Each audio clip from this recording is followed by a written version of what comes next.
Заяа guys та бүхэний өндөр мэндийг хүргэе. Манай лимитгүй суугийн дараагийн бичлэг ороход бэлэн болсон байна. За өнөөдөр та бүхэндээ ер нь бизнес хийдэгч бай, хийдгүүч бай, ер нь мөнгөтэй харьцаж байгаа болгонд л ер нь сонирхолтой тийм бичлэг болох болов уу гэж бодож байна.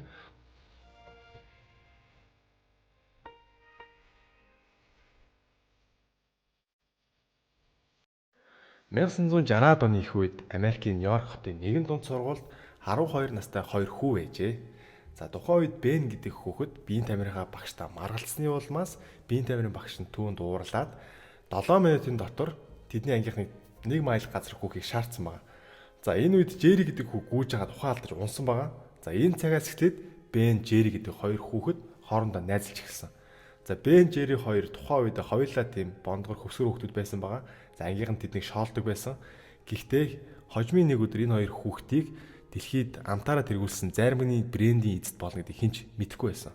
За тэгээд цаг хугацаа өнгөрсөөр тэр хоёр тус тусынхаа амьдралыг хөөсөн. Жери эмч болохыг мөрөөддөг байсан. Тэгээд Жери маш олон сургууль руу хүсэлтэд явуулсан боловч 40 гаруй ангаахын сургууль түүнд татгалзсан харин өгсөн байна. Тэгээд Жери бүр аргаа ядаад бүр ингээд лабораторид ажиллаж эхэлсэн. Тэр лабораторид болохоор ингээд нэг үхрийн ч юм уу амтны ингээд илгийг буталж туршилтын савнд хийдэг тийм ажил хийдэг байсан байгаа. А нөгөө тал болохоор Бен болохоор янз бүрийн ажил хийжсэн байгаа. Макдоналдсд ажиллаж исэн, үйлчлэгээний газруудад аяатаг угааж исэн, шаш авар угаадаг байсан байгаа. За тэгээд Бен ботсон байгаа. Бен өөрөө ихэд болохоор тийм хиппи стайлтай. Хиппи стайл ч ер нь бол тийм эрхчлөөтэй хүмүүс үт юм шүү дээ. Ер нь хүний эрх тарханд ингээ байх дурггүй. Тэгээд ерөөсө хүний доор ажиллахгүй, энэ даргын доор ажиллана гэж байхгүй гэж бодоод өөрийн гараар ингээд вар хийж зарыг шийдсэн байна. Тэгэд Бен вара хийж зархаар ч тэгэд вара хийсэн. Гэхдээ хинч тэр варыг аваагүй. Тэгээд ер нь тал хоёр найз хийгчсэн юмуд нэг бүтлгүүдэд ирхэсэн. Аргагүй ирэхэнд 1973 онд Жери Нью-Йоркт идэг Бен гэдэг найз дээр очисон. За яг энэ мөчөөс эхлээд энэ хоёрын жинхэнэ түүх эхэлнэ. Хоёр найз хоёулаа хоорондоо ярилцаад за хоёулаа юу хийх вэ гэдээ ярилцсан байгаа. Тэр хоёр бодож жагаад за хоёулаа ер нь багет нарийн бовны цех ажиллуулъя гэд шийдсэн. Энэ цех ажиллуулах га тоног төхөөрөмжөөр судлаад үзсэн чинь 40,000 Америк долларын үнэтэй байсан. 40,000 Америк доллар бол энэ хоёрт маш их мөнгө байсан. Тэгээ яагаад ч болохгүй маа гэж бодоод хоёулаа хямд үнээр яаж одоо өөрсдийн хөөрхөнтэй бизнестэй болох вэ гэж бодсон байгаа байхгүй. Тэгээд тэр хоёр бодож жагаад хоёулаа ер нь зарим хийгээ шийдсэн байна. Тэгээ энэ хоёр чи хоёулаа ерөөсө зарим хийх талаар ямар ч мэдлэг байхгүй. Тэгээд тухайн үедээ Penn State-ийн $5 үнэтэй богино хэмжээний одоо заримны курст сураад тэгээд ерөөхдөө бол зарим хийх тийм одоо анхны ойлголттой болсон гэж хэлж болно. Тэгээд тэд анх Ben and Jerry's нэрийг сонгож $4,000 банкнаас зээлээд анхныхаа бизнесийг эхлүүлсэн байна. За тэдний анхны одоо бизнесийн дэлгүүр нь болохоор тийм хуучин шатхуун дүүрийн газар байсан. Тэгээд тааз нь ингээд цоорцсон, тэгээд шалан дээр нэг зузаан мөсцөөс ингээд очигдсан. Тийм нэлээд хэцүүхэн газар байсан байна. За тэгээд хамгийн гол нь энэ газрын байрлал нь яг хотын захиргааныхаа хажууд байсан болохоор ерөөхдөө бол энэ хоёр за өршлөлөд энэ ч байхаар шийдсэн байна. За тэгээд та бүхэн мэдж байгаа бол Бен бол гарын доорх одоо материал өмнө одоо вармар хийж зардаг байсан. Тэгээд тийм учраас тэр хоёр ингээд өөрсдийнхөө гараар дэлгүүрээ ингээд засч янзалсан. Тэгээд Жери Бенийг дэлгүүрээ янзалж байгаа хооронд Жери одоо зарим дээр ажилладаг байсан. Тэгээд хамгийн сонин нь болохоор Бен аносмия гэдэг өвчтөй байсан юм билээ. Тэгээд аносмия гэдэг өвчтөй нь болохоор үн та нар ялгаж мэддэг юм байна. Тийм учраас Бен болохоор зарим дээр оролцохдоо ерөөхдөө заримд орж байгаа орц бүтээгдэхүүнийг ингээд одоо харж уншаад тэгж ерөнхийдөө заримгаа ингэж гаргадаг байсан байна. Тэгээд ерөнхийдөө Ben and Jerry's гэдэг зарим нь ингээд том бичвэнтэй, том шоколадтай, тэгээд тийм том жимснүүдтэй тийм тухайн үед ингээд гарч ирсэн. Тэгээд энэ юм нэг жоо хачин юм шиг мөртлөө ер нь бусад заримудаас ялгарх ганц онцлог болсон. Энэ л болохоор хүмүүст тухайн үед маш их таалагдчихсан байна. Тэгээд маш сонин. Хэрвээ Ben тийм өвчнөгөө байсан бол яах ч байсан те. Одоо тэр бусад хүмүүстэй адилхан л яг массыг хамарсан тийм заримгаа хийх ч байсан юм билүү. За тэгээд энэ хоёр ингэж явсаар 1978 оны 5 сарын 5-нд Ben and Jerry's дэлгүүрийнхаа заримынхаа дэлгүүрийг нээлттэй хийсэн байна. За тухайн үед нээлттэй хийхдээ тэр хоёр одоо нэг заримыг авбал нэг зарим үнэгүй гэдэг урамшуул зарласан. За тэгээд энэ бол маш амжилттай болсон байгаа. За тэгээд үүнээс хойш улирал болгон Fall Down фестивал гэдэг болсон байгаа. За энэ нь болохоор ингээд хин их заримыг идэх вэ гээл янз бүрийн тэмцээнд болдог. Тэгээд хамгийн сонирхолтой нь болохоор Ben хөвтөж агаад гидсэн дээр ингээд тоос тавингууд Jerry түүнийг ингээд сүхэрсгэж хагалдаг байсан байгаа. За энэ ингээд тухайн үедээ заяа амар сонин ингээд санагдчихсэн заяа хүмүүс ингээд амар үзэж мүзээд. Тэгээ энэ л болохоор маш зөв санаа ингээд болж исэн. Ерөөхдөө юм гажигч юм шиг мөртлөө ингээд хүмүүсийн анхаарлыг маш их татаж чадчихсан байгаа. За тэгээд энэ хожим болохоор компани ноу-хау болсон. Ер нь иймэрхүү фестивал уралдаан зохиох болгонд компани ажилчид хоорондоо харилцаа сайжирдаг. Тэгээд ерөнхийдөө бизнес нь маш амжилттай болж эхэлж исэн байна. Тэгээ 1983 он гэхэд Ben Jerry's зарим нь жилдээ 1.8 сая долларын одоо орлоготой болсон. Тэгээ гэхдээ тэр жил нь болохоор Хагийн даацыг та бүхэн мэдэн шүү дээ. Хагийн даацгийн зармыг болохоор тухайн үед тийм бараг монопол шахуу тийм хүнсний корпорац, айгүй том корпорац байсан юм лээ. Pillsbury худалдаж авсан. Бэлэ гэж Pillsbury одоо байдаг гэж магадгүй би энэ талаар судлаагүй юм sorry. Тэгээд Pillsbury-ын болохоор жоохон монопол юм шиг байна. Тэгээд бүх одоо борлуулагч дистрибьюторуудад хандаад за манайх бол Хагийн даац зармыг бол Ben and Jerry's-тэй бол зэрэг зарахгүй. Та бүхэн аль нэгийг сонгоо гэж тулгсан байгаа. Ерөнхийдөө бол маш тийм хүчтэй, тийм хууль бусаар тулгалт явагдсан. Тэгэнгუут нь энэ бол маш шудраг бус байсан. Тэгэнгуут нь дистрибьюторууд нь мэдээж дуу нэгтэйгээр Хагийн даацыг сонгоод Ben and Jerry's гэрөөсөө ингээд авах байсан байгаа. За ерөнхийдөө бол нийт дистрибьюторуудын 70% нь болохоор Хагийн даацыг зардаг гэсэн гэж байна. За тэгээд энэ үед ингээд бодсон байгаа. Ben ингэж бодсон. За хоёулаа бол энэ том компаниг бол хууль шүүхээр яваад хоёулаа бол үнэхээр амжихгүй хаа. Тэгэхээр хоёулын нийгмийг татаа оролцуул энэ асуудалтай гэдэг.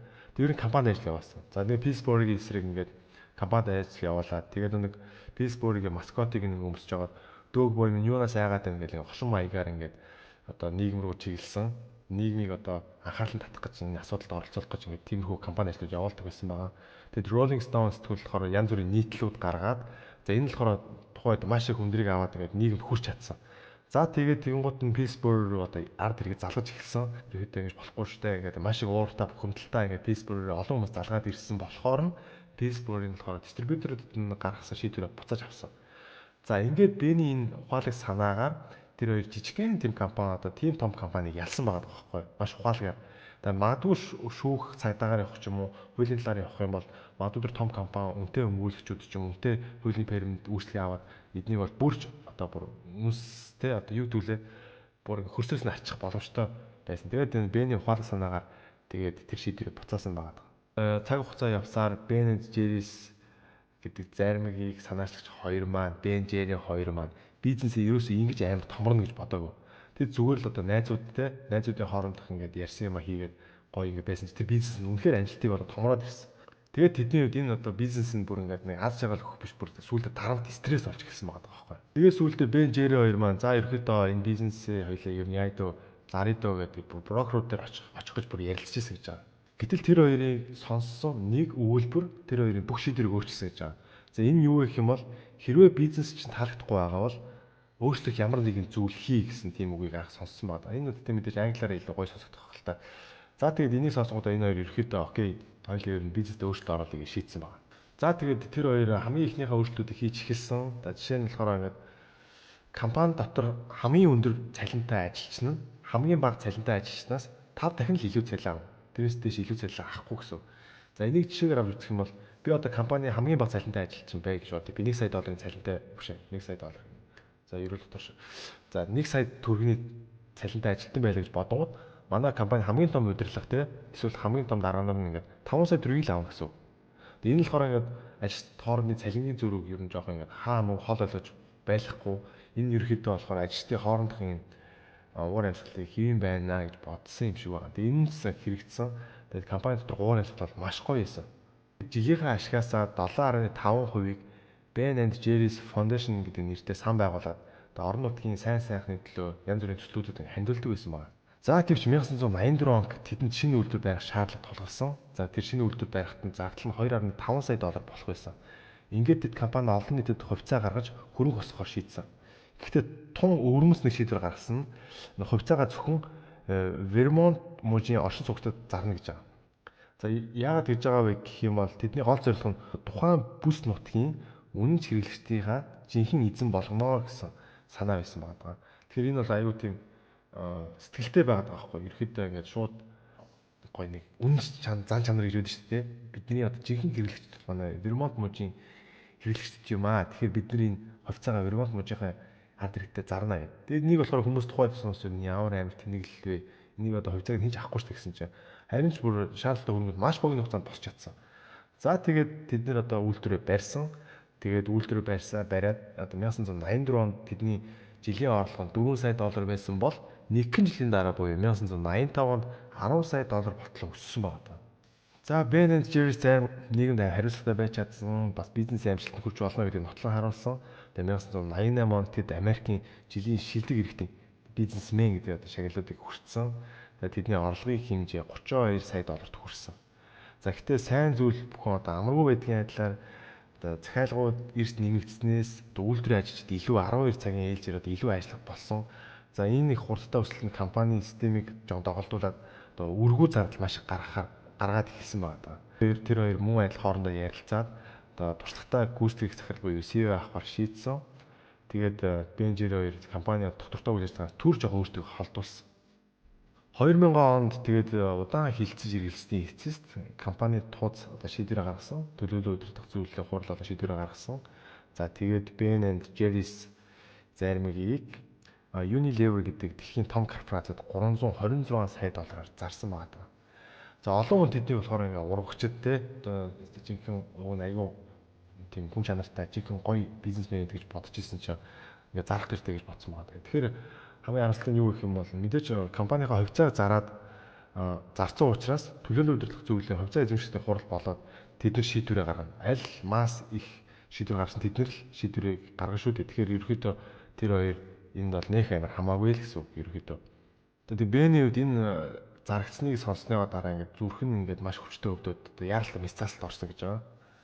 Гэвч тэд одоо Unilever гэдэг компанид өсөлтүүдэд тавьсан. За ингээ манай энэ компани одоо Ben and Jerry's гэдэг зармигийн компаниг одоо яг бидний ноу хаваар ингэж удирдах явуулаарэ гэдэг тийм өсөлтүүдийг тавьсан. За тэгэд энийгээс Unilever гэдэг компани санал нийтийг одоо хүлээн зөвшөөрөөд одоо хүртэл одоо Ben and Jerry's гэдэг зармиг маань одоо бидний гар дээр ирж байна. Тэртээ их олон жилийн өмнөхөөс. Одоо кейстэй одоо энэ удаагийн бизнес ингээд үзэхээр энэ хоёр найз аюу тийм юм дээр аюу сайн санаа нийлдэг байсан байгаа байхгүй. Ерөөсөө л ингээд юм дээр ингээд зүрхгүй гэдэг. Аюу гой зөв шийдлүүдийг гаргаад аюу хурдан маневрыг маш хурдан хийдэг.